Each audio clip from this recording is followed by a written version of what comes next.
From the Broadcast Center at BCIT's Burnaby Campus, this is All Talk Radio. You're listening to 1680 The Crow.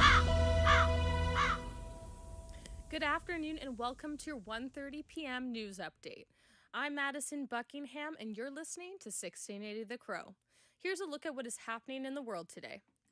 United States President Joe Biden and Vice President Kamala Harris have been in contact with the Israeli Prime Minister Benjamin Netanyahu surrounding the conflict they are facing. The number of U.S. citizens confirmed dead in the Israel-Hamas war has risen to 22, with at least 17 people still unaccounted for. Harris says that the U.S. is committed to supporting Israel. The President and I take very seriously our commitment to Israel and to the people of Israel, to support them, and in particular to give Israel what it needs to defend itself. Biden is set to meet with Jewish leaders later today. In light of the housing crisis in BC, Vancouver Mayor Ken Sim announced that he is introducing a motion to streamline regulations in housing construction. Sim's plan focuses on clear policy objectives and directs staff to make housing a priority. The motion works in cooperation with senior levels of government in terms of regulation of enforcement of short-term rentals. The mayor's plan was announced the same day that the city announced two new programs. The programs permit process improvements for the home renovations and the removal of red tape that gets in the way of laneway construction. The number of individuals experiencing homelessness in Metro Vancouver has risen 32% this year compared to 2022, according to new data. The Crow's Ben Bugera has more on how one group is disproportionately more affected by the rising numbers. New data from the Homelessness Services Association of BC shows Indigenous people make up a third of the homeless population in Metro Vancouver. Aboriginal Front Door Society Vice President Chris Livingstone says the problem stems from the lack of housing options for lower-income people. We definitely need more affordable housing or even a different way to look at using the land or land ownership. Livingstone says creating a managed tent encampment with access to services would provide people an alternative to living on the streets. Ben Bugera, 1680 The Crow. BC Ferries has reported a fire that was started on board one of their boats around 8:30 p.m. last night. Mounties with the Sydney North Saanich Detachment allege that the accused is a 16-year-old boy. BC Ferries staff called police after discovering a fire was coming from washroom on Deck 6 of the docked vessel. The teenager was arrested and escorted off the ferry. The extent of the damages is still being investigated. For a preview of our newsroom's feature story today, imposter syndrome is one of the factors that can hinder people from achieving their goals. Our reporter Ugiloy Sivonova has explored practices to help conquer imposter syndrome.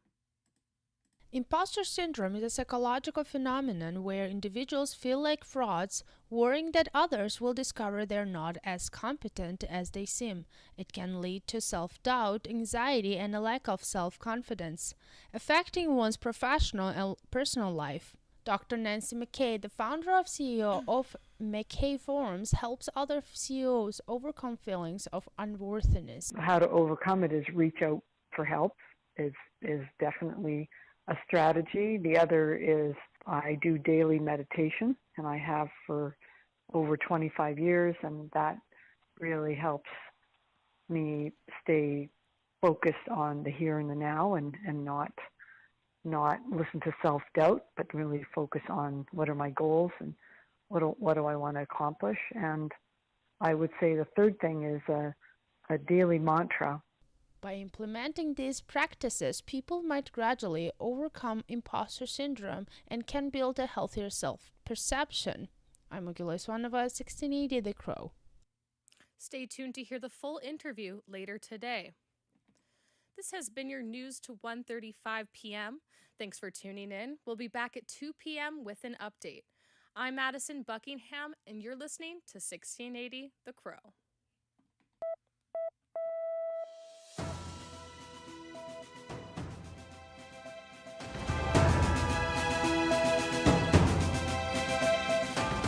Stay tuned for more on BCIT's 1680 The Crow.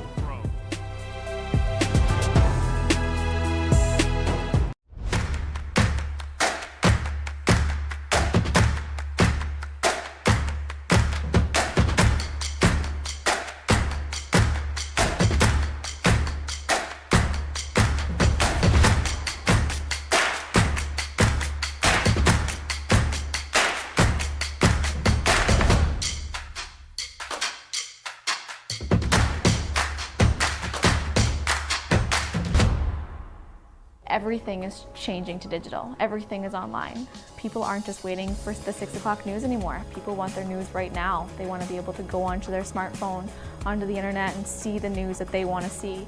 Vancouver is growing at, a really rapid rate, the Lower Mainland even, and with the tools that we're given here, we're able to cover all of that. Welcome to BCIT Magazine. I'm Radhika Sikka-King. In the program, they really leave it up to you. I mean, the help is there when you need it, figuring out how to use the programs like Premiere, Audition, and figuring out how to use the cameras. But it's up to you to sort of experiment and figure out what you can do when you go out in the field. They brought candles and flowers to remember the student who lost her life yesterday. Theresa May says the international community condemns Moscow. They really make sure that you know the basics and you are able to put out a quality product. I'm Brady Tretnero. And I'm Radhika Sikka-King. Thank you for tuning in to BCIT Magazine.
If you're an avid user of TikTok, Instagram Reels, or any other video platform, you may have seen clips of some interesting paddling groups. Now, with the beginning of October comes the spooky season, accompanied by witches at sea. Yes, you heard that right.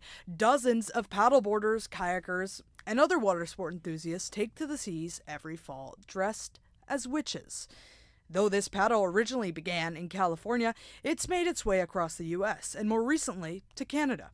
Vancouver just held its third annual paddle, which conjured up hundreds of locals, all dressed as witches and warlocks. For some, these groups have served as opportunities to gather those in the witchcraft community. But for many more, it's simply a great chance to dress up, get out on the water, and have a good time. Angie Taylor of Port Alberni is just one of many paddling enthusiasts in the province who have taken the liberty of organizing their own witch paddle. For the past 3 years, the Saturday of Thanksgiving weekend has brought local paddling witches to Cameron Lake. Since their first year in 2020, the number of attendees has slowly begun to grow, nearly doubling every year. Angie describes how bringing the spooky season to the water has been wonderful for connecting the local community. I think it's more or less just extending our paddle season.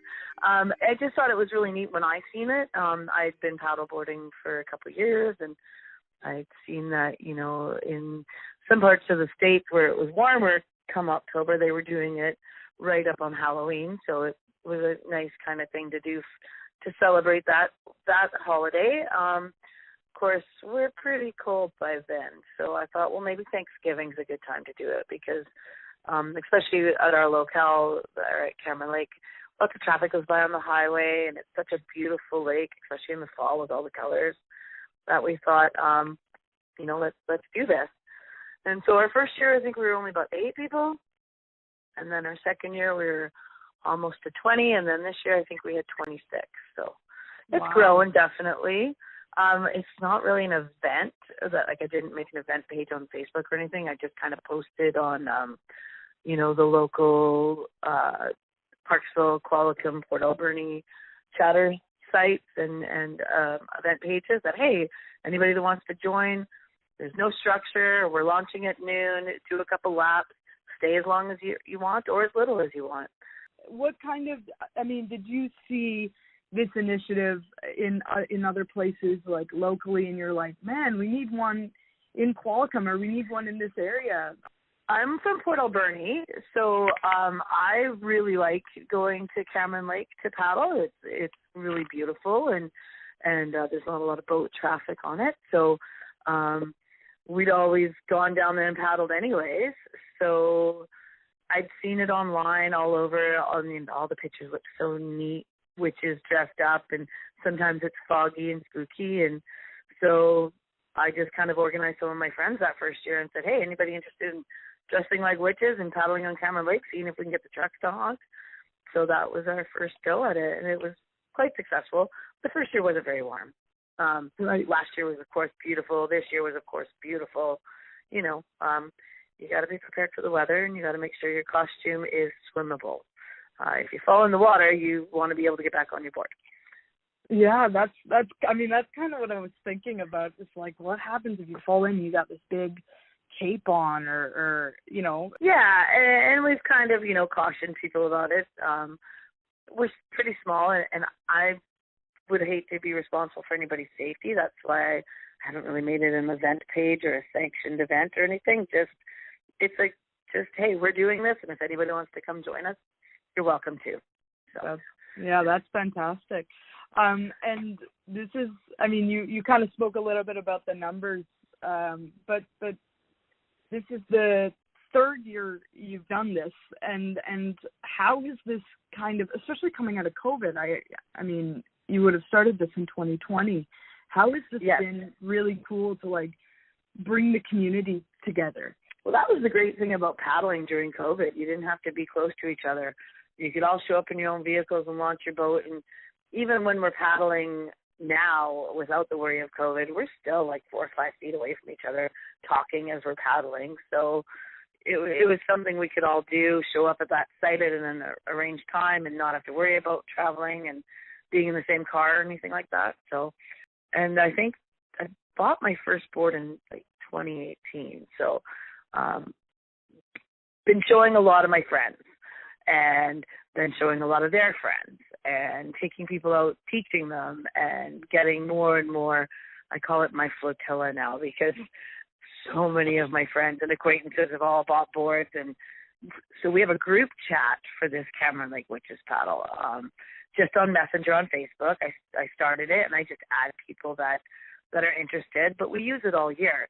So if we're going to, a certain lake or a certain thing on the weekend where we're going to be paddling, we'll put it on there and see if anybody else wants to join. So a lot of people are using that chat group to get paddling groups together to go explore, because it's always better to have more people when you're exploring. Well, yeah, and now that you mention it, I'm curious as to whether there have been any other events of, kind of dressing up or fun little events that you guys have brought together. Not so much dressing up, but definitely little groups, like going up the Taylor River this time of year at the end of Sprout Lake. I think we had 7 or 8 people last year. And again, this year we're going to do that next weekend, and I think we have 12 or 15, weather depending. It's kind of neat to go up the river this time of year because the water level has risen. You can get higher, but also there's so many sockeye running in that river right now, and it's, the bright red fish running underneath you are pretty amazing. And then we do other ones like lakes that are kind of off the beaten path that you have to kind of either hike into or go 4x4ing to get to. So we try to do big groups when we do that so that everybody gets a chance. Because a lot of people wouldn't want to do that on their own. But when you're going with a group and you're following a caravan and there's a bunch of people around, if you get into trouble or, get lost, it's kind of neat that way. We've just always had it be the Saturday of Thanksgiving weekend, because it seems to be a day when, it's a weekend where people have a lot of family around or people are traveling a lot on that highway. And so that's what we've done. There was another group that came to our first one and our second one, and they started a second one on Sprout Lake. So typically we would do both, but this year they had to move it to the same day. So just with their organizers and their time frame, it worked better for them. So there is definitely 2 going that day, one on Sprout Lake in Port Alberni and one on Cameron Lake. But I think there's more lakes and more witches costumes for everybody. So we always try to have a good laugh about it and just get out there and have some fun.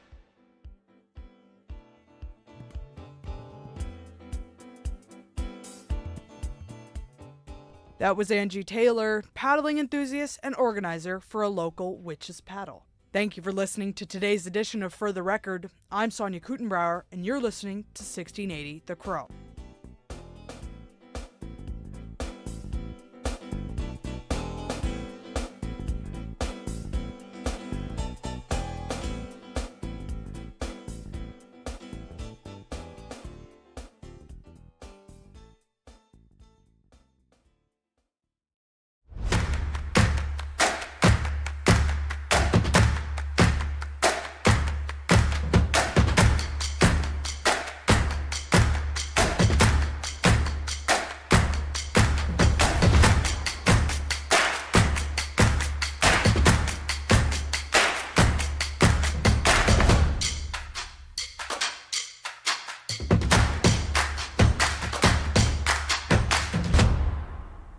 Everything is changing to digital. Everything is online. People aren't just waiting for the 6 o'clock news anymore. People want their news right now. They want to be able to go onto their smartphone, onto the internet, and see the news that they want to see. Vancouver is growing at, a really rapid rate, the Lower Mainland even, and with the tools that we're given here, we're able to cover all of that. Welcome to BCIT Magazine. I'm Radhika Sikikane. In the program, they really leave it up to you. I mean, the help is there when you need it, figuring out how to use the programs like Premiere, Audition, and figuring out how to use the cameras. But it's up to you to sort of experiment and figure out what you can do when you go out in the field. They brought candles and flowers to remember the student who lost her life yesterday. Theresa May says the international community condemns Moscow. They really make sure that you know the basics and you are able to put out a quality product. I'm Brady Tretnero. And I'm Radhika Sikikane. Thank you for tuning in to BCIT Magazine.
everything is changing to digital. Everything is online. People aren't just waiting for the 6 o'clock news anymore. People want their news right now. They want to be able to go onto their smartphone, onto the internet, and see the news that they want to see.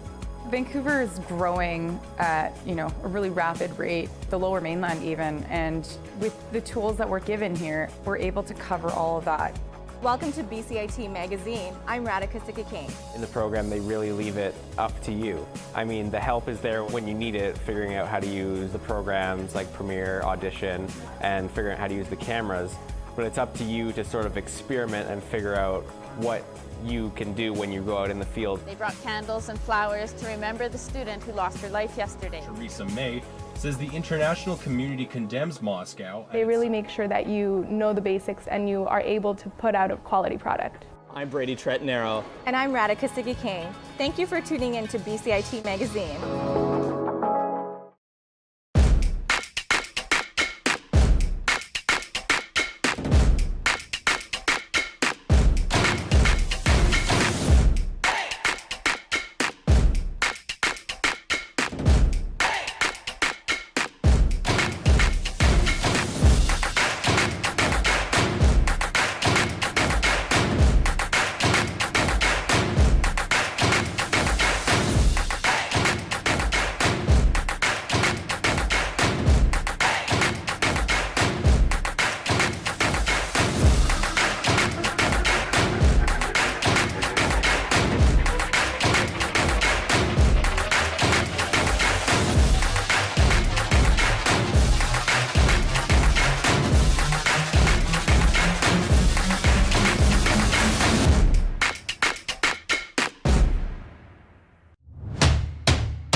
From the broadcast center at BCIT's Burnaby Campus, this is All Talk Radio.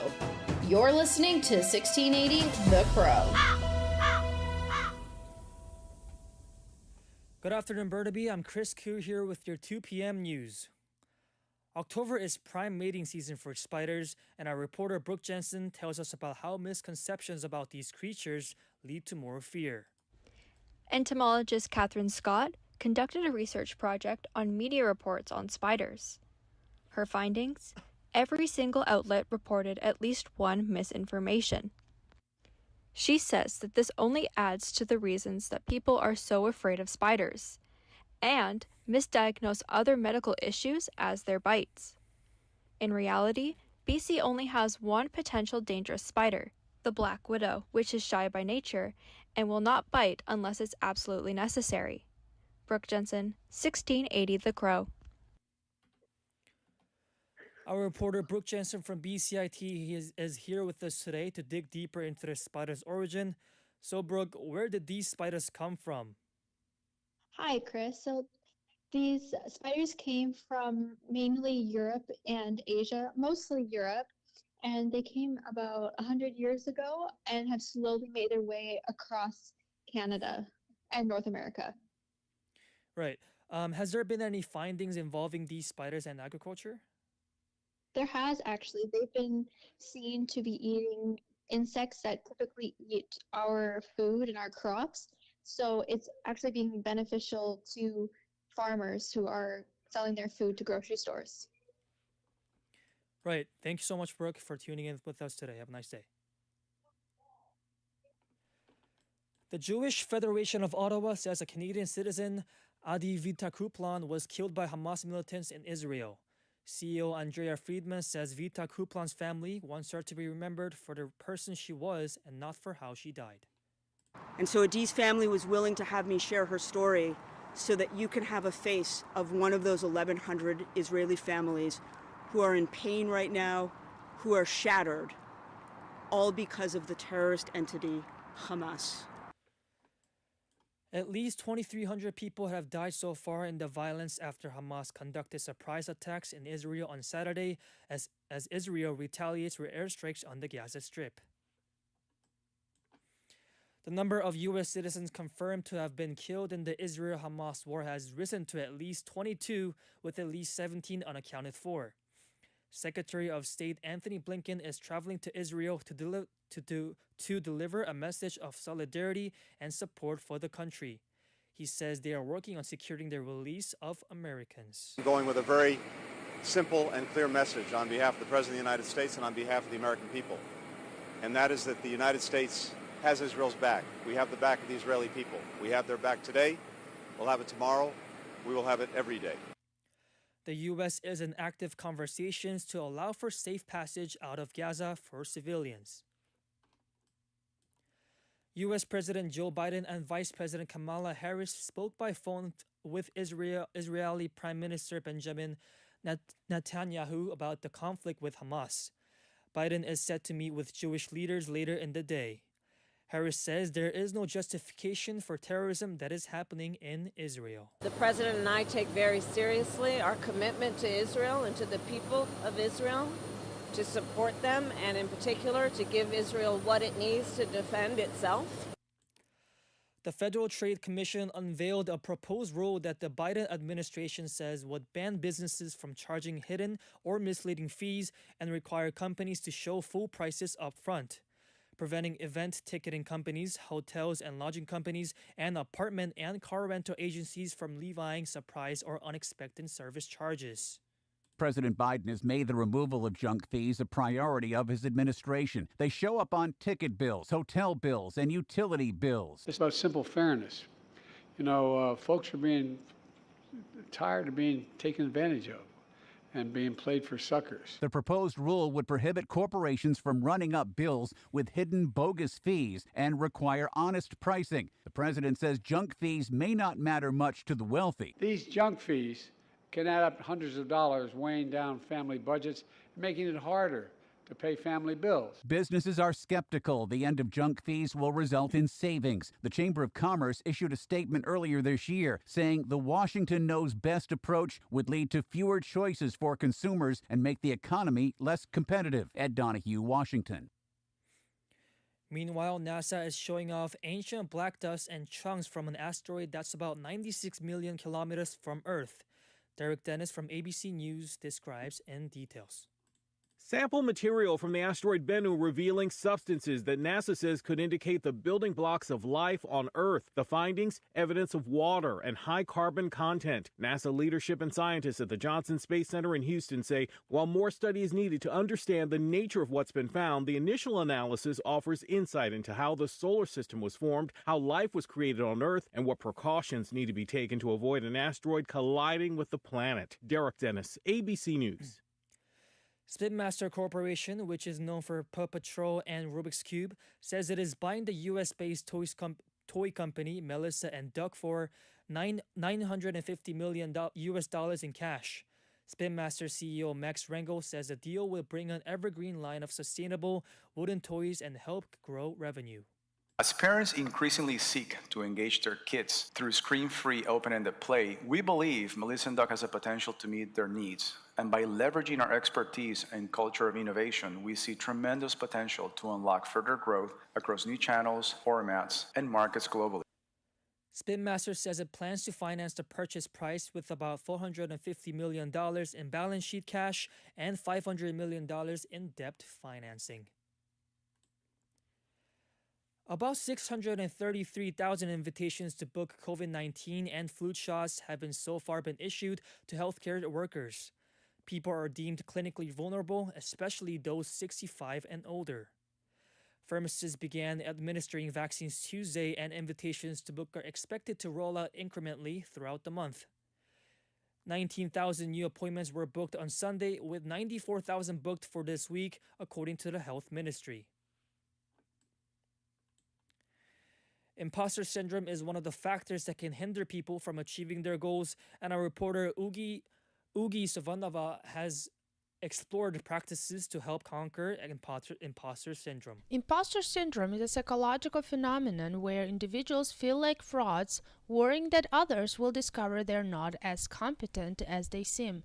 It can lead to self-doubt, anxiety, and a lack of self-confidence, affecting one's professional and personal life. Dr. Nancy McKay, the founder and CEO of McKay Forums, helps other CEOs overcome feelings of unworthiness. How to overcome it is reach out for help is definitely a strategy. The other is I do daily meditation, and I have for over 25 years, and that really helps me stay focused on the here and the now and not listen to self-doubt, but really focus on what are my goals and what do I want to accomplish. And I would say the third thing is a daily mantra.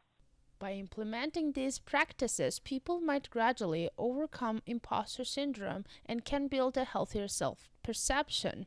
I'm Ugila Swanova, 1680 The Crow. Now moving on to the sports news, the NHL resumed yesterday and the Vancouver Canucks played their first game of the season tonight. Our reporter Anthony Atanasov has more on how the BC food and drink industry will be affected. NHL action returns at Rogers Arena tonight with the Vancouver Canucks facing the Edmonton Oilers. Fans aren't the only ones excited as food and drink services are expected to see an increase in business. Sporting events typically draw people to the downtown Vancouver area, which also increases the demand for food, beverages, but most importantly, a place to just watch the game.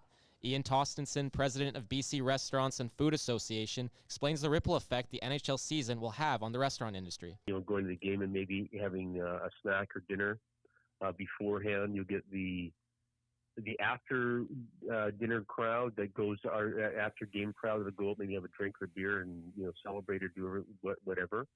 And then you get you also get the effect of all the people that are in the stadium that are working, that invariably are heading out and might grab a snack. Vancouver Canucks will be back at Rogers Arena when they host the Philadelphia Flyers on October 11th. This is Anthony Atanasov with 1680 The Crow. The Canucks went 1-2-0 against the Oilers last season, including building a 3-0 lead and dropping the season opener 5-3 in Edmonton. They were outscored 11-10 in the season series and allowed 4 power play goals on 8 chances. Canucks head coach Rick Touche says, "We're always learning, and game management is something we have to continue to press. And can we do it consistently? We can be unstructured. We can't play 6-5 games." Meanwhile, the prediction is that Canucks play with the structure, score twice on the power play, allow 1 goal, and empty netter Seals 4-2 victory. A New Jersey Devils coach has been given a multi-year contract extension on the eve of the NHL season, and Getting Kulba reports with the Associated Press. Less than a year after leading the New Jersey Devils to their best regular season, Coach Lindy Ruff has been signed to a multi-year contract extension.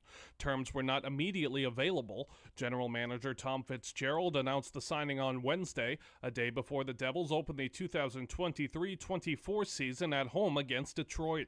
The Young Devils won 52 games and posted 112 points last season, both franchise records. New Jersey made the playoffs for the first time since 2018, led by the young superstar Jack Hughes. I'm Gethin Kulba. Now moving on to the weather, daytime highs are expected to range between 15 Celsius and 17 Celsius right across the Metro Vancouver region, while the temperatures vary greatly across it depending on the time of the day. Thursday is expected to be mostly clear and sunny, with the high around 16 Celsius falling to 9 Celsius overnight. Friday has a slight chance of showers, but temperatures should increase a few degrees. And that's it for today's 2 p.m. news. Thank you for listening. I'm your host, Chris Koo, reporting from 1680 The Crow.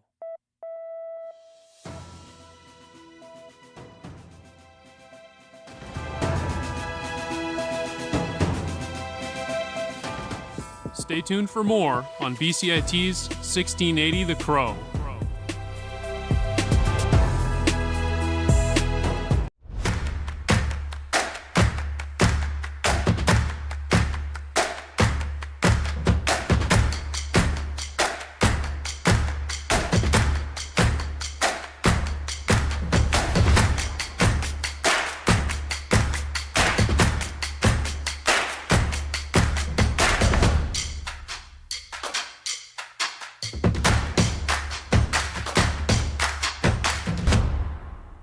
Everything is changing to digital. Everything is online. People aren't just waiting for the 6 o'clock news anymore. People want their news right now. They want to be able to go onto their smartphone, onto the internet, and see the news that they want to see.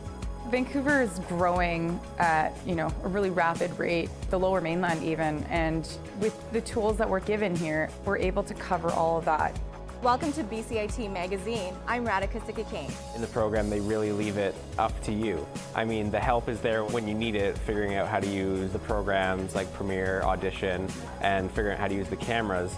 But it's up to you to sort of experiment and figure out what you can do when you go out in the field. They brought candles and flowers to remember the student who lost her life yesterday. Theresa May says the international community condemns Moscow. They really make sure that you know the basics and you are able to put out a quality product. I'm Brady Tretanero. And I'm Radhika Sikki-King.